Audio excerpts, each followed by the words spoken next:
Nagaan nagaarra caalu nagaa waaqayyo waaqa jiraataa bakkaaf kallattii iddoo isin jirtan hunduma keessatti isinii lafa baay'atu hordoftoota qeddoo YouTube jalatti kan argamuuf kan jirtan hunduma keessaniif isiniin jechaa jirtu nagaa keessanii anis nagaa kooti galanii waaqayyoodhaaf haa ta'u tolee yeroo darbee Seedoonii Ajii gaaffii wayii gaggaafatee ture jechuudha. Mucaa caaltuu maaliif hin deebisne jedheenii gaafate jechuudha.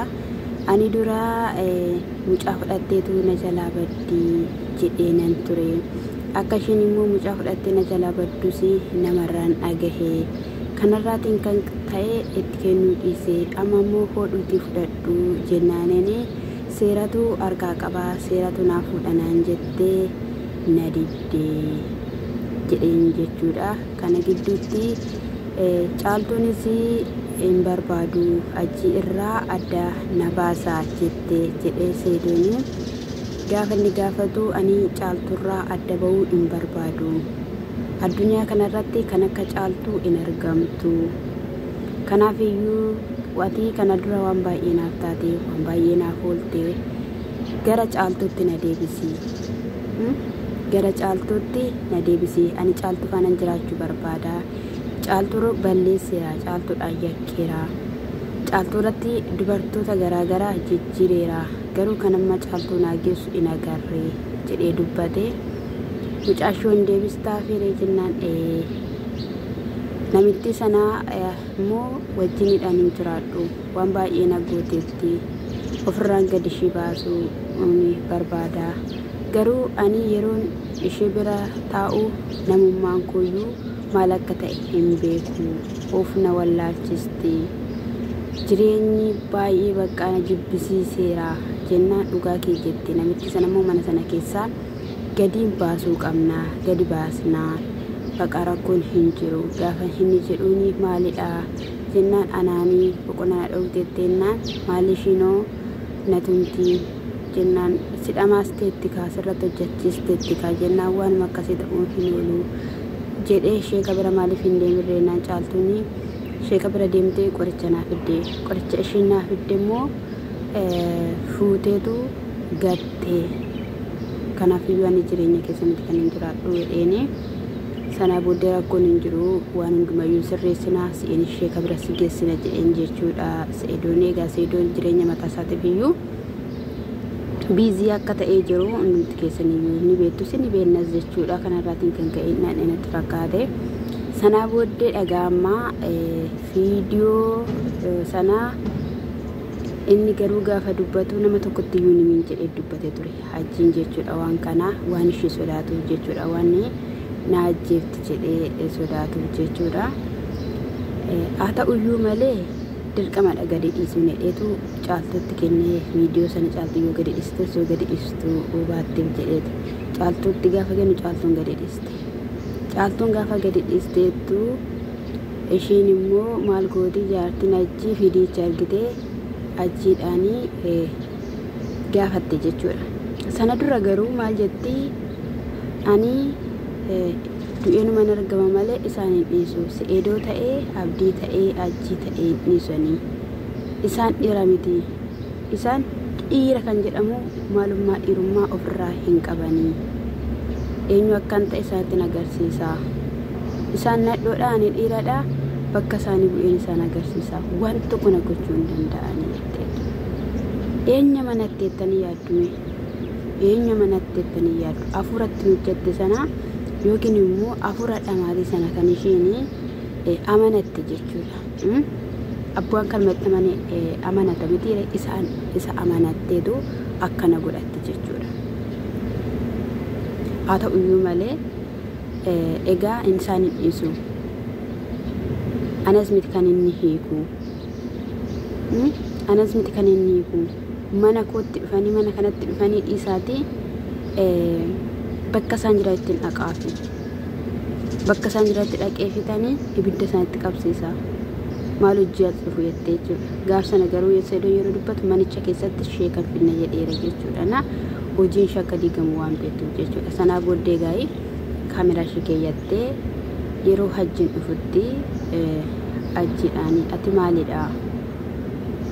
eenyu biratti kan maqaa koo odeessitu maqaa koo kaastu isaan inni qixxeessitaa isaan inni fakkeessitaa maal jette sedhaan gaafa ishiin jettu maaliin jedheeni jennaan anaati kamiittu nanii kaayettamiti waa baay'ee odeessitamiti gaafa ishiin jettuuni nimmoo sodaatamitiire sana booddee ani hin jenne gaafa inni jedhu bilbila isheerraa viidiyoo bantee itti agarsiiste jechuudha.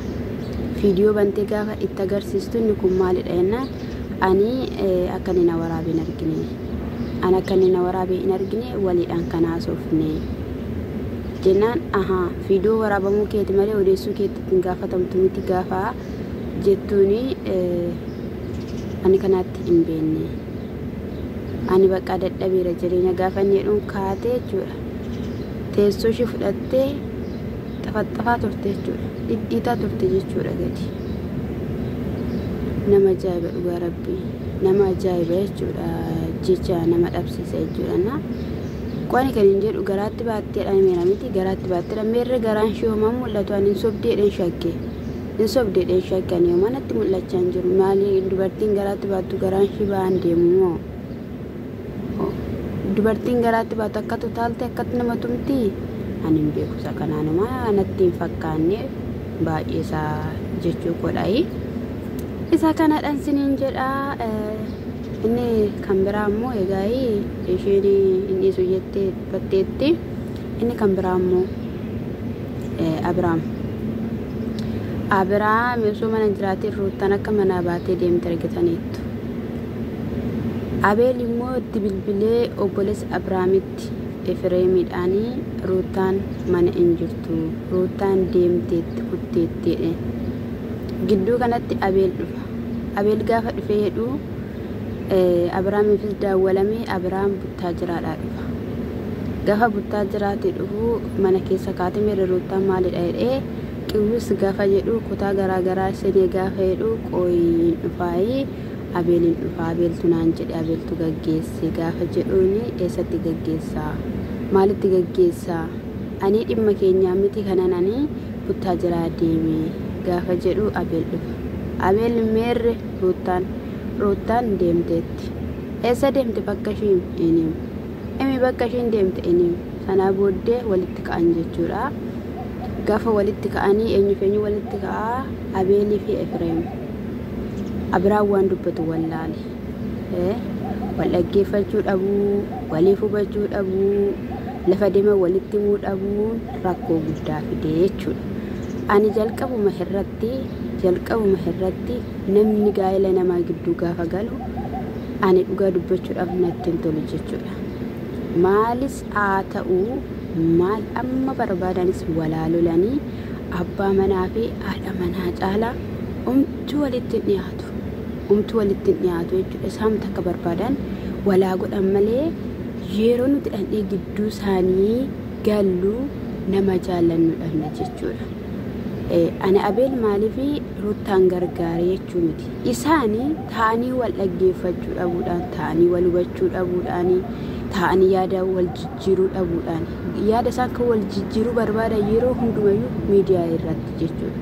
Gaa'elli immoo miidiyaa irratti miti kan waliif galamu. Gaa'elli an argeera jechuudha. Maatiin keenya jechuudha. Maatiin miti koo edda nuti rabnee booddee daa'ima ta'an edda nuti rabnee booddee jechuudha. Inni susu jechuudha. Iddoo ciisanitti manyitaa beekti isaaniitti inni susu jechuudha. Maaliidhaa susu yoo naan jettan waa'ee jireenya isaanii walii galu ka'a. Waa'ee jireenya isaanii walii galu ka'a. Kana isin jechuun jaaladha malee nama gidduutti miti waan ta'e gidduutti miti jechuudha. Caaltu egaa caaltuun jedhamu waa'ee caaltu waan dubbachaa ture. Ruutaan egaa deemteetti inni dhufee hin gaafatee isinitti himu in argattan bafusumayyuu in argattanii sitti himu bakkatti ishiin jirtu achi dhattee waan biraa kaasuufidha jedhe jechuudha. Abeelii egaa ruutaan maatii ishii bira waan deemte natti hin fakkaatu jedheen maatii ishii bira waan deemte natti hin fakkaatu yookiin magaalaa Finfinnee firootuma bira yookiin iyyuu immoo obbolaatuma Abiraam bira yoo ta'uu danda'a.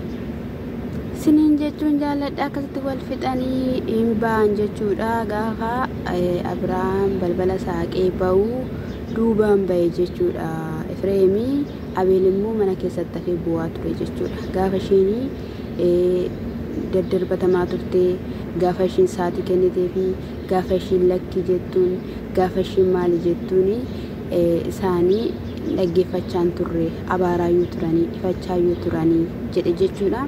Asirratti immoo jechuudha Abeelis akka inni hubatetti Natsaannatii sana faana waan deeme, waan Abrahaam ishii faana deeme itti fakkaate jechuudha. Abrahaam garuu waa'ee gaa'ela keenyaa sirreessuu deeme, waa'ee cidha keenyaa sirreessuu deeme. Garaan ishii guddachaa dhufaa jira. Ji'a 7 ji'a 8 hin gahiin asitti sirreessuu barbaade nan deeme malee ani ishii faana hin deemne. Ati akkamitti yaaddeetu? Sammuun kee akkamitti yaadeetidha? Kana itti amantaayi ani fati wal dhabna bakka ishiin jirtu himi jedhanii inimuu egaa akkasuma inimuu jedhee intalittiinis Natsaannatiin sunis immoo akka isheen Natsiidha moo Natsaannatidha. Ishiinis akka Buttaajiraatti deebite gaa'ii viidiyoo hojjetteetti. Viidiyoo hojjette garuu gara manaatti miti kan galte, gara mana hiriyaa isheetiitti galte. Eenyutu lolaa jira? Obboleessa isheeti jedhanii obboleessi ishii akkamittidhaanii calli jettee deemti, maal hojii deemte kan jedhu jechuudha. Bilbilaan iyyuu asubsiisaa turaniiru jechuudha. Isaan Kiyyaa fi Buruukii moo Busuukii moo wal jedhamaa tokko ijoolleen jalqaba ishii faana viidiyoo hojjetan sun akka waan ishii deeggaranii fakkaatanii jechuudha. Innaa gaafa gaafatanii ishiin maalidha naman dhageessu, namaan hin mari'anne, maal hin jenne, isinis immoo hojiin isin hojjechaa jirtan kan maaliiti? Maaliif fuutanii deemtanii? Akka ishiin deemtu maaliif eeyyamtanii fi maaliif nu hin mari'atina? Ani isinii karaan argadhuun siniin argadha. Sini irrattis Abrahaam irrattis kissiin banaa jedhe. Kissiin banaa intalli gara manaatti hin galle jechuudha. Kissiin sinitti banaa. Ishii immoo ishiis karaan argadhu nan argadha. Hojiin isin hojjettan tokkoyyuu gaarii miti. Anamma lafa misoomaan jira. Anamma lafa misoomaan jira. Waan naasoo iyyuu beekumee dhugaa dubbachuu kennaaf viidiyoo hojjedhu. Maaliif yoo hojjettaniitu ta'e dhaggeeffachaa ilaallachaa jechuudha. Yeroo baay'ee gaa'ii viidiyoo akkamitti hojjennu hin barbaadan waan ta'eef jechuudha. Isa kanadhaa lafa misoomaan jira. Misoomni lafatti misoomaa immoo kana fakkaata hinooyi. Kana mul'atu bishaan dhuga jechuudha. Akkasidhaa egaa jireenyi waan baay'ee of keessaa qabdu waan ta'eef isiniin jechuun jaaladha. Asumaan immoo gidduu YouTube subscribe like na godhaan isiniin jedha. Kun akkatti dafqeen hojjechaa jira waan ta'eef isiniin jechuun jaaladha. Guddaan isin jaaladha, guddaan isin kabajaa. Mana keessanii nageenyi hin dhabamin isiniin jecha shaaloom.